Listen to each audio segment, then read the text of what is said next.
Again, blessed evening po sa lahat. And welcome again po sa second week ng June. And ako na naman po ang speaker nyo ngayong midweek.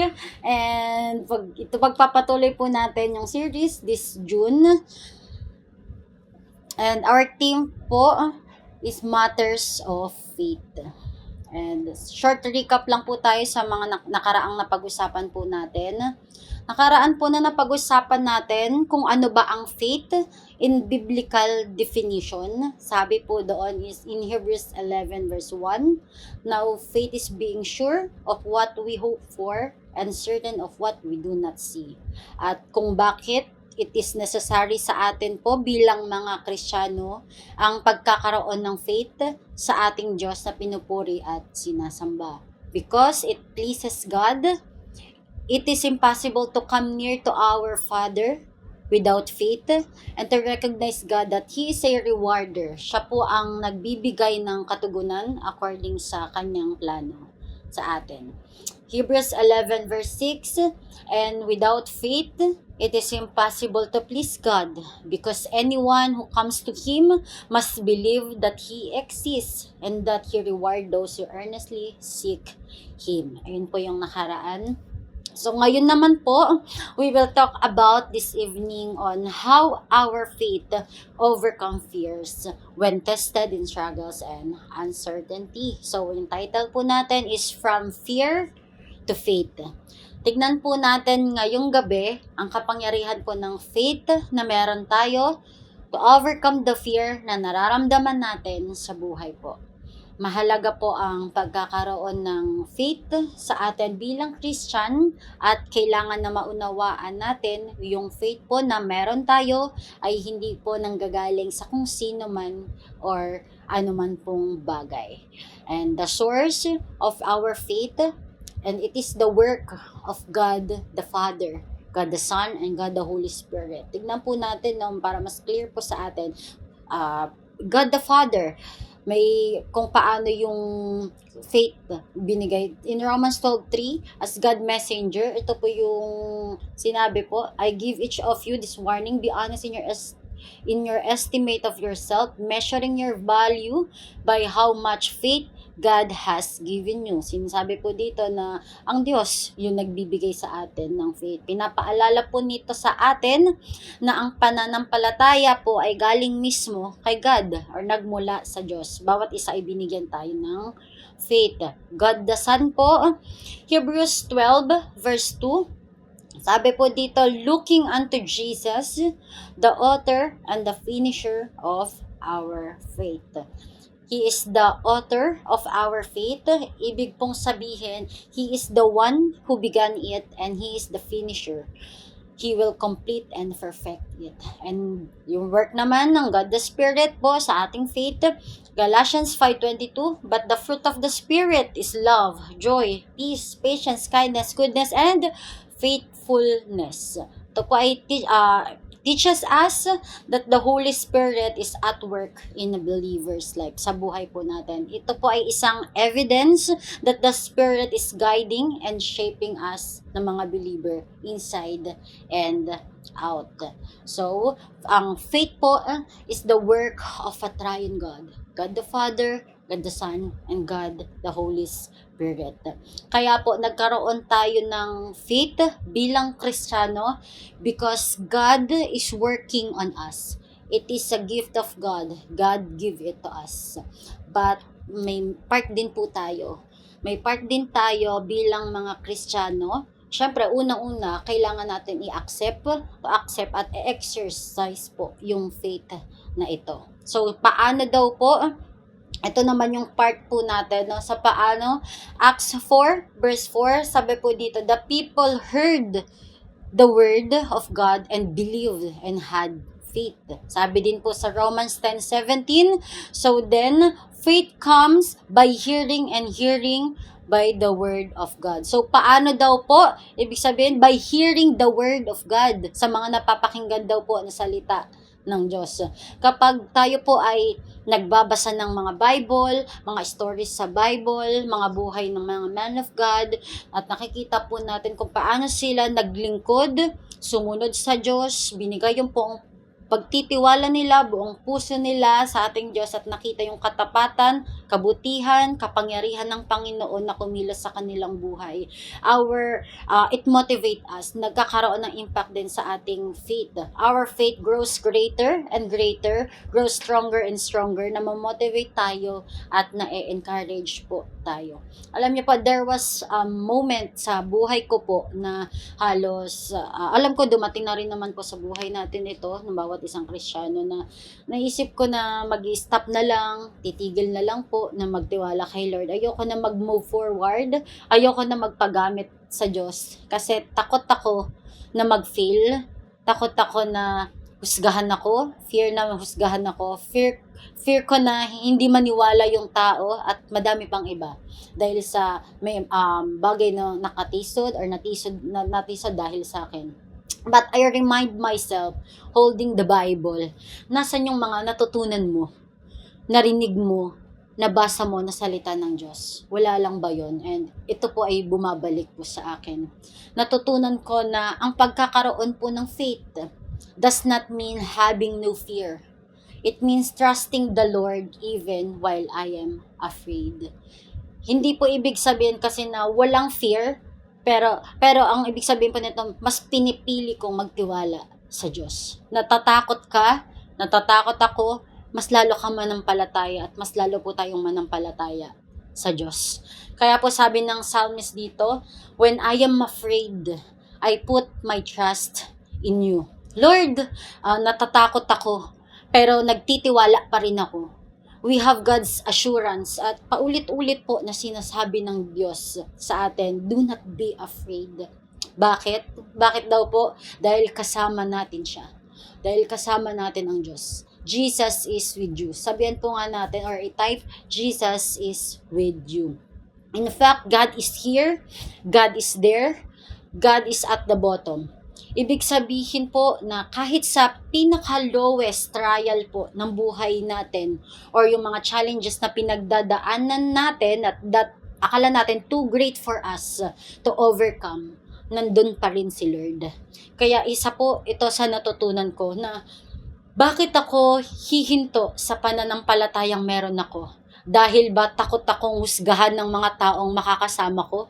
Dahil ba takot ako sa mga kawork ko? Sa family ko, sa circle of friends ko? Dahil ba naghihirap ako sa finances? Dahil ba nasaktan ako ng mga taong minahal ko? Dahil ba nasaktan ako ng church, ng pastors, leaders, at na-offend ako? Dahil ba sa problema ko sa family? O anumang reason pa man po yan? No, hindi po. Why? Kasi I know kung saan yung faith ko nakasandig. At tayo ay tinatanong din tayo, where is your faith? Nasaan yung pananampalataya mo? Sa tao ba or sa Diyos? Even po sa lahat ng mga bagay na to na naramdaman mo, naranasan po natin at kahit saan, nandun ang Diyos. No matter how high, how low the trials of life take me, never po na nagpabaya ang Diyos. At ganun din po sa buhay ng bawat isa po sa atin. Now, tignan po natin, no, how does our faith overcome our fear? Tignan po natin sa passage po natin in Hebrews 12, 1-3. Sabi po dito, let us run with the perseverance the race marked out for us, fixing our eyes on Jesus, the pioneer and perfecter of faith. Unang-una po, how does our faith overcome our fears? Faith overcomes fear by focusing on Jesus. Fixing our eyes on Jesus. Instead po na nakafocus tayo on problems, fear, or opposition, believers are told to fix our eyes on Jesus. Sabi po dito sa ating binasa. Faith grows when attention is centered on Him rather than circumstances na nararanasan po natin. Natural lang po na matakot tayo kapag ang lagi nating nakikita ay problema, kakulangan, uncertainty, rejection of failure. Kapag ang focus po natin ay problema, takot ang nagiging boss ng buhay po natin. Yung problem po, nagmumukhang mas malaki, mas mabigat, at mas imposible. Pero kapag yung focus po natin ay inilipat natin kay Jesus, and nagbabago po yung lahat. Sinasabi po ng scripture na fix our eyes on Jesus. Hindi lang sulyap, sabi dito, fix our eyes on Jesus, kundi intentional at tutok na pagtingin sa Panginoon. Why? Kasi kapag nakafocus po tayo kay Jesus, naaalala natin kung sino siya at ano yung mga nagawa niya.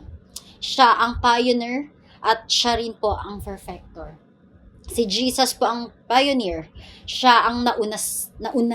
Diba? Dinaanan niya yung hirap, sakit, at kamatayan. Naranasan yun ng atin pong Panginoon. Sa kanya ka magsisimula, siya ang magsusustain ng faith, at siya ang magtatapos po nito. It reminds us that Jesus is the source and the sustainer of our faith. Sabihin po nga natin, or i-type, Jesus is the sustainer of our faith. Kaya po sa panahong we feel weak or uncertain or afraid, tayo po ay nakatingin kay Jesus and we trust that He will carry us through. Sa lahat po ng mga pinagdadaanan natin, maliit man o malaking pagsubok po sa buhay po natin, He will carry us. Ang Diyos ay nandyan. He will sustain us. He will sustain our faith until the end. Siya po ang tatapos ng sinimulan niya sa atin. Ibig sabihin po, hindi natin kailangan buhatin mag-isa yung faith journey na meron tayo. May Diyos po tayo na nangunguna at hindi nang iiwan at hindi nagpapabaya. Hindi po ibig sabihin nito na mawawala agad yung problema po natin or yung takot po natin. Pero kapag si Jesus po yung focus natin, hindi na yung problema yung pinakamalaki sa paningin po natin, si Jesus na. Nakafocus tayo sa Kanya. At kapag mas malaki ang tingin po natin sa Diyos kaysa sa sitwasyon, lumiliit yung kapangyarihan po ng fear sa heart natin. Nagbabago rin po yung perspective natin na sa halip na paano, yung may mga questions sa ating mind, na paano kung bumagsak ako? Paano kung hindi ako pumasa? Paano kung magkamali ako ng desisyon? At kung marami pang mga doubts and fears na question sa mind natin, ang tanong natin nagiging paano kikilos ang Diyos sa sitwasyong ito. Ayun po yung nakikita natin kung paano kikilos si Jesus sa sitwasyon na pinagdadaanan natin. Na sa halip na umatras o hihinto na, natututo po tayong magpatuloy sa ating pananampalataya. Faith grows when we choose to look on Christ more than our circumstances. At doon po, unti-unting napapalitan po yung takot ng tapang, tiwala at pag-asa sa atin pong Panginoon. Lahat tayo may takot po. Takot mag-fail, takot masaktan, takot sumubok uli. And most of the time, ang tanong po natin ay, paano kung hindi ako magtagumpay? Pero ang mas mahalagang tanong po ay, saan ba talaga ako nakatingin? Kasi kapag nakatingin tayo kay Jesus, we know that there is a victory in Christ sa ating pong Panginoon. Sabi ng scripture, let us run with the perseverance the race marked out for us, fixing our eyes on Jesus. Hindi po sinabing fix our eyes on the problem o fix your eyes on your fear. Kundi sabi po dito, fix our eyes kay Jesus lang. I remember po nung bata po ako na simple illustration lang po. Yung na bago ako natutong magbike. Nagbabike po ako noon, syempre kasama ko po yung mga kaibigan ko. Hindi ako matututong magbike. Hindi ako makaandar, hindi ako makausad kasi una natatakot ako sa mga daanan ko. Pag pedal ko, nakatingin ako sa baba. Kung saan ako nakatingin, baka mabangga ako, baka may bato, or ang dami kong iniisip bago ako matuto nun. Pero one time, sabi ng friend ko, para matuto ka, wag mong isipin or wag kang tumingin sa baba, wag kang tumingin kung saan. Focus ka lang sa harapan mo. Tingin ka lang sa harap para matuto ka. So, I try, tumingin ako, nagpedal ako, hindi ako tumingin sa kung ano, basta dire-diretso lang ako, and nakafix lang ako sa harapan na kung saan nandun siya, nakaabang. Then, and to make the story short, dun po ako unang natuto na magbike. Takot ako that time, pero natuto naman po ako. Ah, dito po hindi dahil nawala yung harang sa daan ko o nabago yung kalsada, kundi dahil nabago yung focus ko. Ito po yung power na kung saan naka-focus tayo, may pinagpo-focusan tayo. Kaya sabi, fix our eyes on Jesus. Ganon din po ang buhay Kristiyano po natin. Na kapag puro hindi tayo nakatutok kay Jesus, ang daming what if ang iniisip natin. Natatakot tayo kung saan-saan o kung kani-kanino tayo nakatingin, and we will stumble. Pero kapag nakatingin tayo kay Jesus, nawawalan po ng power yung fear na meron tayo at nagkakaroon po tayo ng lakas ng loob na magpatuloy. Faith overcomes fear when our eyes are fixed on Jesus. At pangalawa po, sa nababasa natin ni Hebrews 12:2, faith overcomes fear by looking ahead with hope. Sabi po dito, let us fix our eyes on Jesus, the author and the perfecter of our faith, who for the joy set before him endured the cross, scorning its shame. Sabi po, for the joy set before him, he endured the cross. Sabi po, faith overcomes fear by looking ahead with hope. Jesus endured the cross because of the joy set before him. Fear focuses on the present suffering, while faith sees future victory and purpose. Pwede naman pong hindi na maipako ang ating Panginoon sa krus. Wag na lang niyang gawin, pero si Lord, hindi po siya umatras na gawin po yung bagay na yon. Why?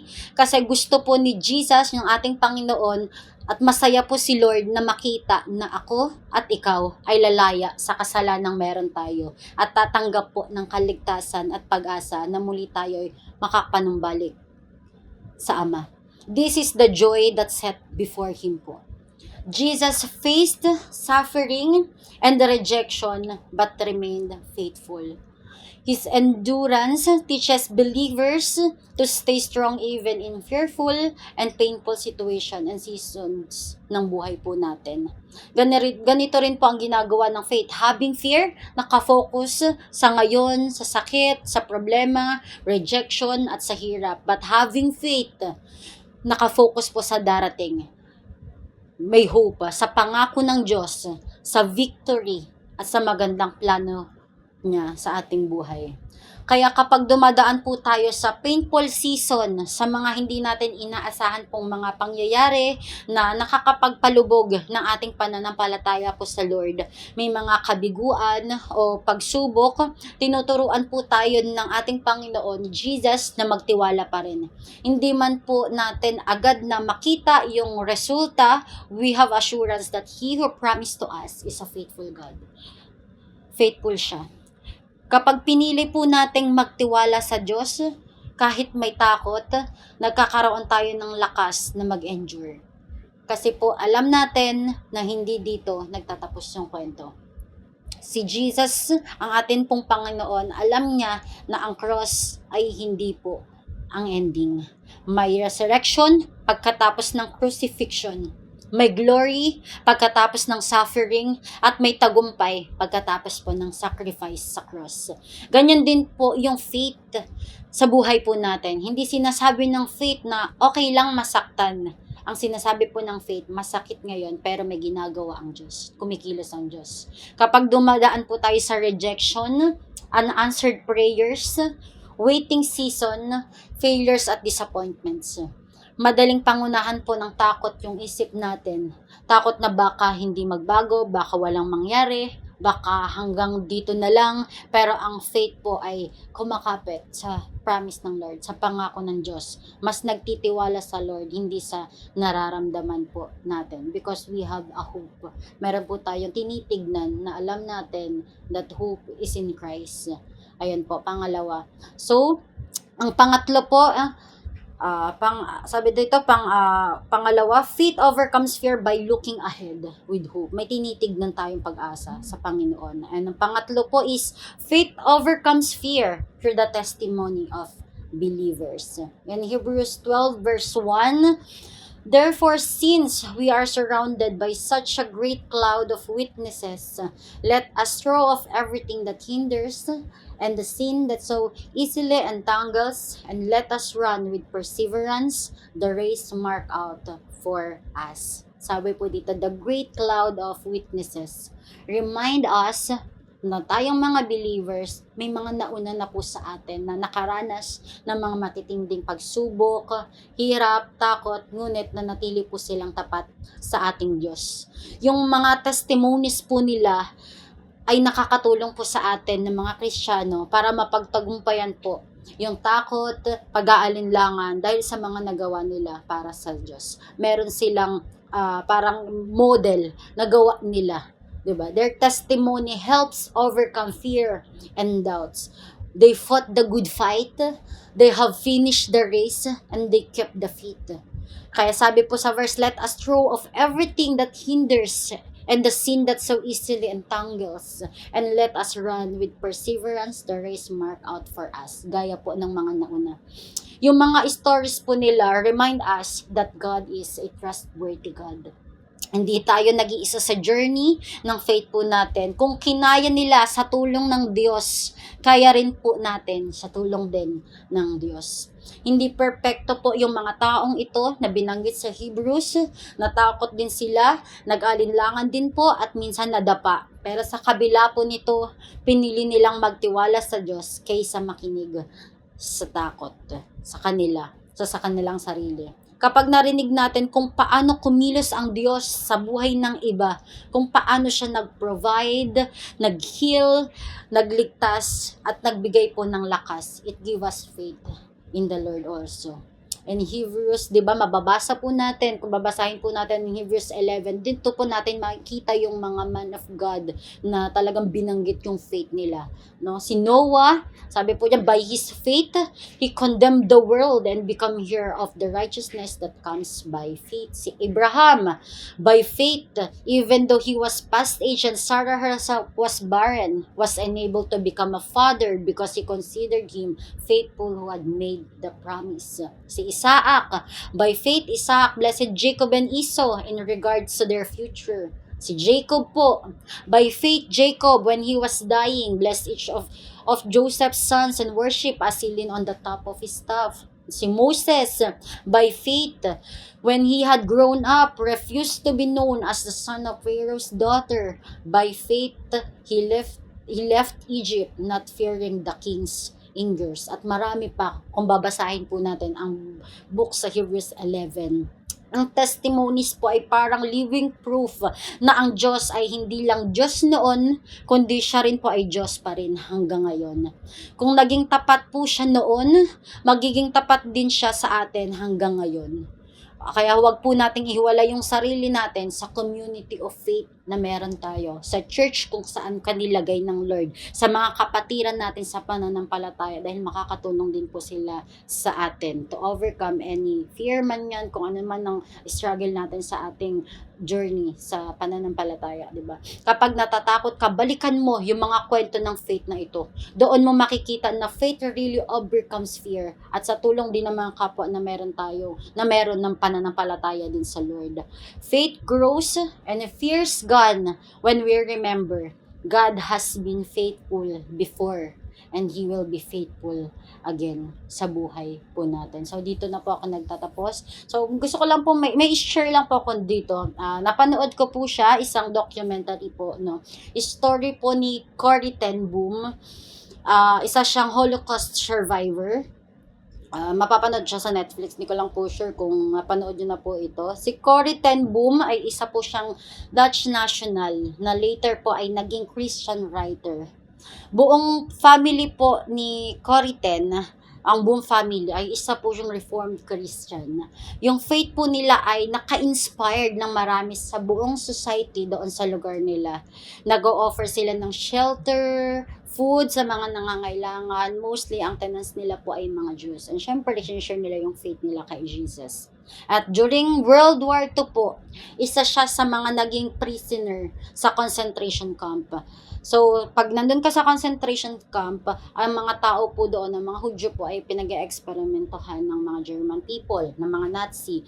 Napagkamalan siyang isa sa mga Jews dahil po sa pagtulong niya. Nabihag ang buong family niya. Siyempre, siya lang yung nakasurvive. Para silang mga taong pinag-eeksperimentohan ng mga Nazi. Nakaligtas siya sa mga Nazi at in-interview siya. And gusto ko po yung sinabi dito ni Coriten sa regarding sa faith niya, kahit takot siya. Natakot na takot siya, pero mas piniling niyang wag mawalan ng faith kahit na alam niyang dead end na yun at mamamatay na siya. Habang nandoon siya sa dead end ng buhay niya, you know what? May na-discover siya. Sabi niya, English po ito pero tinatagalog ko na lang. May na-discover siya at ito ang sinabi niya sa interview. Sabi niya po sa interview, there is no pit so deep that God's love is not deeper still. God is there with you at your lowest point, and His love can save and keep you. Diba? From fear to faith, God rescue is on time. And Jesus is with us. Grabe po, no? Yung faith niya. Ano lang ako, kaya gusto ko lang po i-share to. Parang kinote niya dito in Romans 8:38, for I am convinced that neither death nor life, neither angels nor demons, near the present nor the future, nor any powers, neither height nor depth, nor anything else in all creation will be able to separate us from the love of God that is in Christ Jesus our Lord. So, ganito po yung faith. Sana na meron tayo na kahit sa kabila ng fear, mananatili yung faith natin kay Jesus. Amen po ba? So, palakpakan po natin ang Lord sa gabi po na ito. Come on, I invite you, let's close our eyes and let us pray. Father God in heaven, we thank you, O Lord God, for this night, Panginoon. Salamat, O Lord God, sa word mo po, sa salita mo, O Lord God. Salamat sa patuloy na pangungusap po sa buhay ng bawat isa sa amin, O Lord God. Ikaw nga, O Lord God, ang patuloy na kumilos po sa buhay ng bawat kapatiran ko, O Lord God, na nanonood through online. And God, nawa Panginoon, ikaw po ang nag-open their hearts, their minds, O Lord God, sa mga bawat nakikinig, Panginoon, O Lord God, to strengthen their faith sa inyo, Panginoon. Meron man, Panginoon, na mga kapatiran namin sa oras po na ito, Lord God, na meron silang fear, O Lord God, uncertainty, mga pangamba, mga worries, O Lord God, na hindi nila masurrender sa iyo. But God, I pray tonight, Panginoon, O Lord God, na mga kapatiran ko pong ito, Panginoon, ay patuloy na bibigyan mo ng lakas ng loob na magtiwala sa iyo, Panginoon. Hallelujah. Because we do believe, O Lord God, naniniwala kami that everything is in your control, Panginoon. Hallelujah. Help us, O Lord God, to exercise in our faith, O Lord God, through trusting in you, Panginoon. Kahit, O Lord God, sa lowest or fearful situation na nararanasan ng mga kapatiran namin, nararanasan namin sa oras po na ito. Ikaw na po ang kumatagpo at kumausap sa bawat isa. Salamat po ng marami sa mensahe mo, O Lord God, sa oras po na ito, sa gabi po na ito, dakilang Diyos. Salamat po sa pagsama at pagkilos mo, dakilang Diyos. Lord, help us, O Lord God, to continue, O Lord God, to strengthen our faith in you, O Lord God, and to trust in you over, Lord God, fear, every uncertainty, O Lord God, every trials, O Lord God, na aming nararanasan, Panginoon, O Lord God, and to hold and keep our faith in you, Jesus. Salamat po ng marami. Salamat po, Lord God, sa gabing ito.